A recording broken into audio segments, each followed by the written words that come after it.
চাউল দেখে কিনলাম, যাহা যাইবো চাউল বাঁচবো, যদি চাউল ভালো নয় ভাই ফিরাইলো, আমি তো করি দিই নোটে তো দিছি। ইনশাল্লাহ আগামী দিনে চাউলের কোয়ালিটিও ঠিক হইব। অন কিন্তু যে দেশ থেকে চাউল আইয়ে আমি কিন্তু লোক ফাড়াই দিই, আইজও লোক ফাড়াইছি চিটাঙ্গে।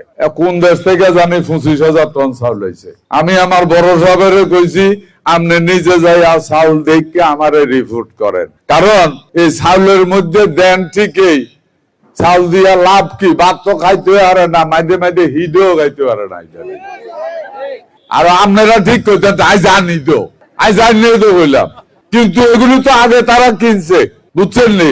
এই কষ্ট নষ্ট করে বোধ আরো, কারণ আমাদের স্টকে এখন পর্যন্ত আগামী জুন জুলাই পর্যন্ত যত খাদ্য লাগবে সব খাদ্য আল্লাহর রহমতে ইনশাল্লাহ আমাদের গোডাউনে আছে। এই খাদ্য নিয়ে কোনো টেনশন নাই। আমি আশা করি চাউলের ব্যাপারে আমাদের ইয়েনো ম্যাডামও বলে স্যার আপনার চালগুলি নিয়ে কিছু অবজেকশন আছে, আই কি করতাম, এটা তো আমরা কিনি না, অহন যে কিনতে আছি হিসাব মিলে।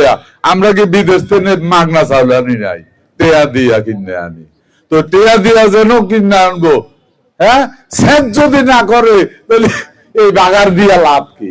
চাউল দেখে কিনলাম, যাহা যাইবো চাউল বাঁচবো, যদি চাউল ভালো নয় ভাই ফিরাইলো, আমি তো করি দিই নোটে তো দিছি। ইনশাল্লাহ আগামী দিনে চাউলের কোয়ালিটিও ঠিক হইব। এবার একটা কিরম কইতে পারতাম না।